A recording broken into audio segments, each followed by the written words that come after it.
انا نحن نزلنا الذکر وانا لہو لحافظون۔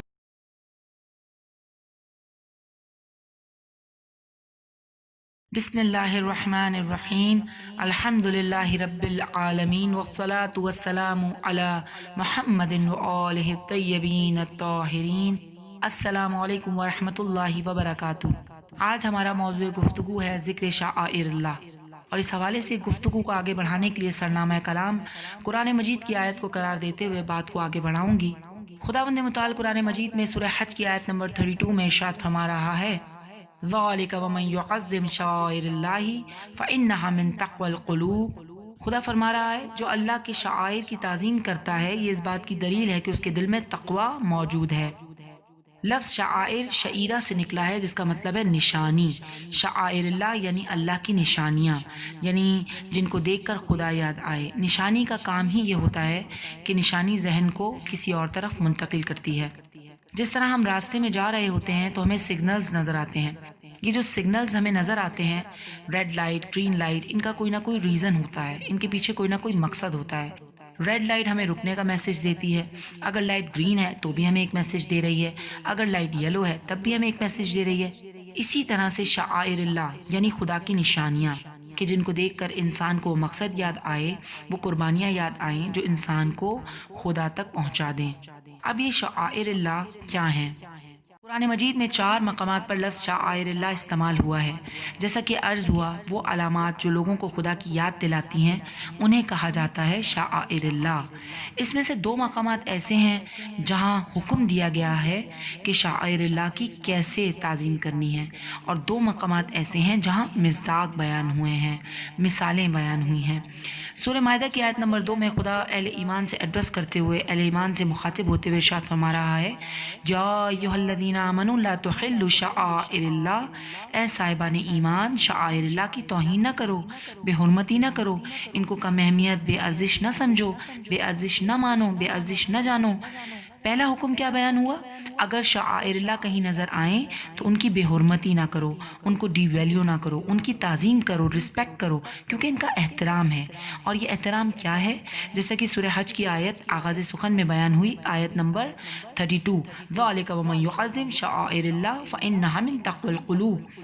یہ احترام ہے، دل کا تقوی ہے۔ تقوی ہر چیز کا ہوتا ہے، تقوی آنکھوں کا ہوتا ہے، تقوی شکم کا ہوتا ہے، تقوی اعضاء و جوارح کا ہوتا ہے، لیکن سب سے بہترین تقوی دل کا تقوی ہوتا ہے۔ اگر یہ تقوی حاصل کرنا ہے تو شعائر اللہ کی تعظیم کرنی ہے، احترام کرنا ہے۔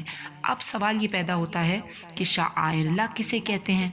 2 مصداق قرآن مجید میں بیان ہوئے ہیں کہ یہ شعائر اللہ ہو سکتے ہیں۔ 2 مثالیں قرآن مجید میں بیان ہوئی ہیں۔ سورہ بقرہ آیت نمبر 158 میں خدا ارشاد فرماتا ہے، ان الصفا والمروۃ من شعائر اللہ، یعنی صفا و مروہ اللہ کی نشانیوں میں سے ہیں۔ صفا اور مروہ جو 2 پہاڑیاں ہیں، یہ اللہ کی نشانیوں میں سے ہیں۔ میں سے ہیں یعنی فہرست میں اور بھی چیزیں شامل ہیں۔ اسی طرح خدا سورہ حج میں آیت نمبر 36 میں ارشاد فرما رہا ہے، والبدن جعلناها لکم من شعائر اللہ، یہ جو قربانی کا جانور جسے اللہ کے نام پر قربان کیا جاتا ہے، یہ بھی خدا کے شعائر میں سے ہے، یہ بھی خدا کی نشانیوں میں سے ہے۔ اگر ہم ان آیتوں پر غور کریں تو بہت کچھ ہمارے لیے واضح ہو جائے گا۔ صفا و مروہ جسے خدا اپنی نشانیوں میں سے ایک نشانی قرار دے رہا ہے، وہاں کیا ہوا تھا؟ کیوں صفا و مروہ اللہ کی نشانی قرار پائیں؟ خدا کی ایک نیک بندی، جنتی خاتون، کنیز خدا جناب حاجرہ اپنے بیٹے کی پیاس بجھانے کے لیے 7 مرتبہ دوڑی تھی۔ جناب حاجرہ کوشش کرتی ہوئی نظر آ رہی ہیں، حضرت اسماعیل کو بچانے کے لیے صحیح کرتی ہوئی نظر آ رہی ہیں۔ یعنی ایک طریقے سے جناب حاجرہ کی جو صحیح ہے، جو جناب ابراہیم کی قربانی ہے، کیا قربانی کہ خدا کے حکم سے جناب ابراہیم اپنی زوجہ اور بچے کو ایک لقدق صحرا میں چھوڑ کر چلے گئے تھے، اور جناب حاجرہ اس پر راضی برضا رہیں، خدا پر بھروسہ کیا، توکل کیا۔ خدا کو یہ بات اتنی پسند آئی کہ خدا نے چاہا کہ بی بی حاجرہ اور حضرت ابراہیم کی قربانی کی یاد قیامت تک کے لیے لوگوں کے دلوں میں باقی رہے، لہٰذا خدا نے قیامت تک کے لیے انہیں شعائر اللہ یعنی نشانی قرار دے دیا۔ اب تفکر کیجئے، اگر صفا و مروہ کے درمیان کچھ وقت کے لیے کوشش کی جائے تو وہ قیامت تک کے لیے شعائر اللہ قرار پا جاتی ہے۔ تو اب کیا اس نبی کی نشانیاں کہ جن کے نام پر قیامت تک کے لیے اسلام کو باقی رہنا ہے، کیا وہ نشانیاں شعائر اللہ نہیں ہیں؟ وہ زمین جہاں جناب حاجرہ دوڑی تھی شعائر اللہ کو قرار پاتی ہے، تو جس زمین پر جنت کے سردار علی اصغر کی پیاس کو بجھانے کے لیے 7 مرتبہ آگے بڑھے اور پیچھے ہٹے، تو کیا وہ زمین شعائر اللہ نہیں بن جائے گی؟ کیا کربلا شعائر اللہ نہیں ہے؟ ہم جانتے ہیں کہ کربلا شعائر اللہ ہے، خانہ کعبہ شعائر اللہ ہے، مدینہ منورہ شعائر اللہ ہے، آل رسول شعائر اللہ ہیں۔ اور ناظرین، یہ تو بہت بڑی بڑی اگزامپلز ہیں، بہت بڑی بڑی مثالیں ہیں۔ وہ جانور، وہ اونٹ جو رائے خدا میں قربان ہو رہا ہے، وہ بھی شعائر اللہ ہے۔ وہ جانور جو اپنی مرضی سے قربان نہیں ہوتا بلکہ ہم اس کو قربان کرتے ہیں، وہ بھی رائے خدا میں قربان ہو کر شاعر اللہ کا مصداق بن جاتا ہے۔ کیوں؟ کیونکہ اس کو دیکھ کر خدا یاد آتا ہے۔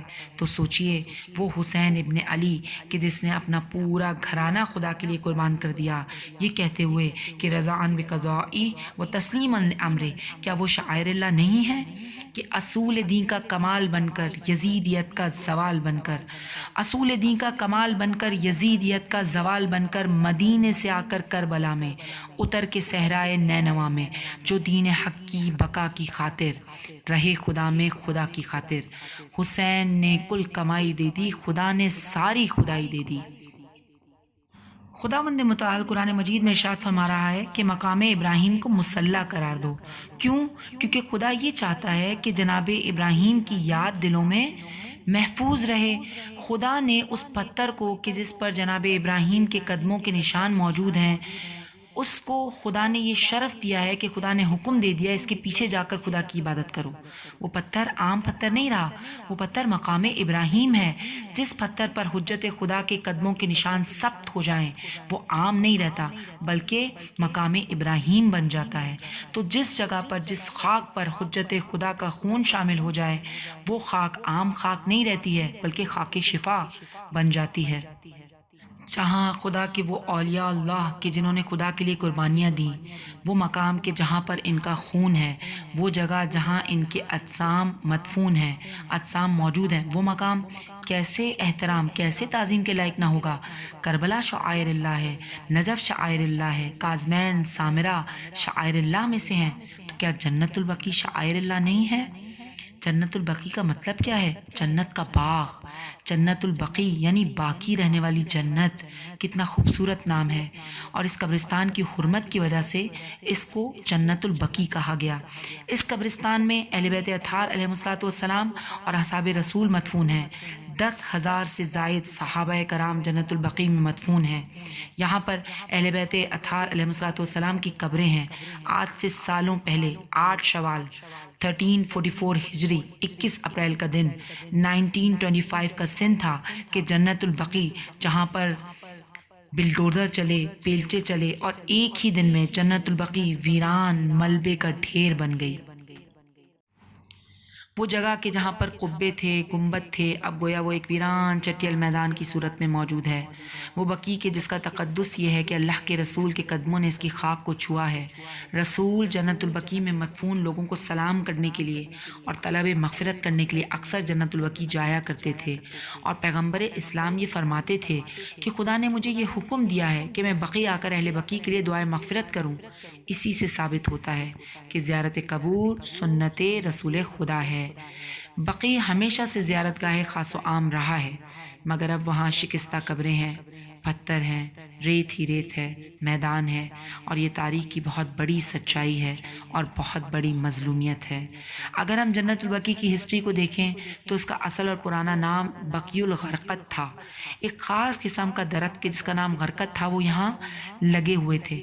خدا کے رسول نے خدا کے حکم سے سب سے پہلے عثمان ابن مظعون کی قبر یہاں کے درختوں کو کاٹ کر بنائی تھی، خود بنائی تھی، اور نشان قبر بھی بنایا تھا، اور یوں اس قبرستان کا آغاز ہوا تھا۔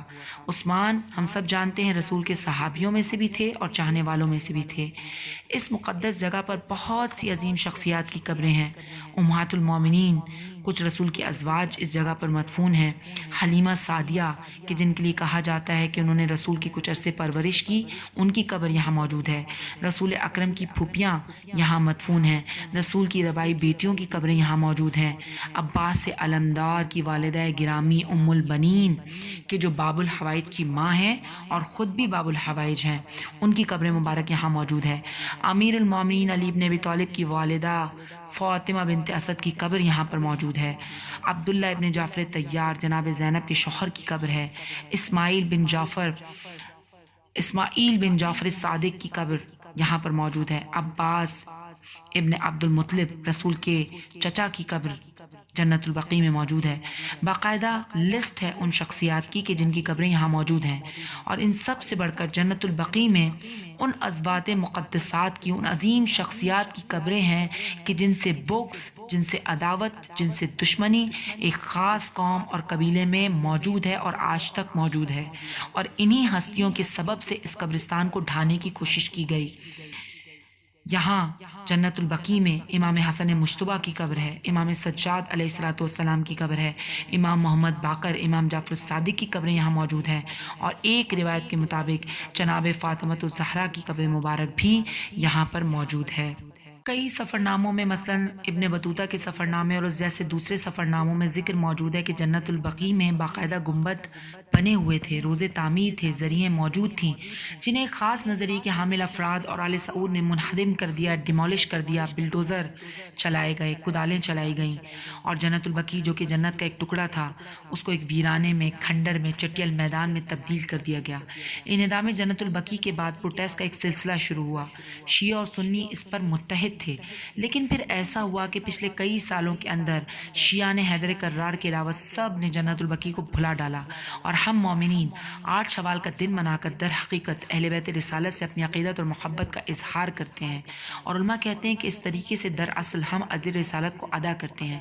جنت البقیع کے بارے میں جاننا، اس دن کو منانا، اس دن کا غم منانا اجر رسالت کی ادائیگی ہے کہ جس کا حکم خدا نے قرآن مجید میں سب مسلمانوں کو دیا ہے، کیونکہ انہدام جنت البقیع ایک شیطانی حکمت عملی تھی جس کی بنیاد خاندان اہل بیت سے عداوت اور دشمنی تھی، اور ظاہر ہے جب یہ عداوت اور دشمنی انتہائی حدوں کو چھونے لگی تو قبروں کو بھی نہیں چھوڑا گیا اور قبروں کو بھی مسمار کر دیا گیا، جیسا کہ ہم دیکھتے ہیں کہ بی بی کی قبر کو بھی اسی لیے مخفی رکھا گیا تھا۔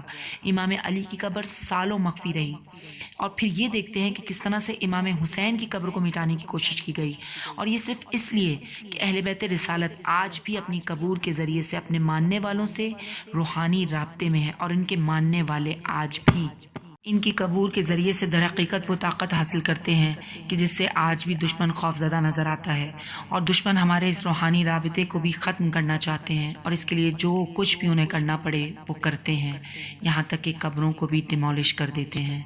اور میں اور آپ شیعہ حیدر کرار یہ سوچیں کہ 8 شوال ہمارے لیے کتنے عظیم غم کا دن ہے کہ جس دن ان قبروں کو ڈیمولش کیا گیا، تو سوچئے خود ہمارے وقت کے امام کے لیے یہ دن کتنی بڑی مصیبت کا دن ہوگا، اور امام کے قلب مستر پر کیا گزری ہوگی جب ان قبروں کو مسمار کیا گیا ہوگا۔ اور آج بھی جب امام ان قبروں کو ویران بنا روشنی کے دیکھتے ہوں گے تو امام کے قلب مطہر پر کیا گزرتی ہوگی، کس قدر تکلیف محسوس کرتے ہوں گے۔ ناظرین گرامی، ہم درک نہیں کر سکتے، بس ہماری اہم ذمہ داری یہ ہے کہ ہم اس دن کو یاد رکھیں، اس دن کا تذکرہ کریں کہ کس طریقے سے اہل بیت پر ظلم کیا گیا، اور ایک ذمہ داری یہ ہے کہ ہم ائمہ اطہار علیہ السلام کی قبور کی زیارت کرتے رہیں اور ہرگز زیارت ائمہ کو ترک نہ کریں۔